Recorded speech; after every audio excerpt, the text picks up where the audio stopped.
ABC ન્યૂઝમાં આપનું સ્વાગત છે। જોઈએ સમાચાર વિગતવાર। હવામાન વિભાગની આગાહી વચ્ચે પાટણ જિલ્લામાં વરસાદ। રાધનપુર પંથકમાં મેઘરાજાની ધમાકેદાર એન્ટ્રી।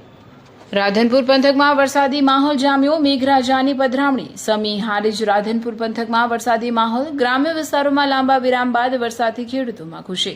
રાધનપુર સહિત અનેક ગ્રામ્ય વિસ્તારોમાં વરસાદ શરૂ। વરસાદથી ગરમી અને બફારાથી લોકોને મોટી રાહત મળી।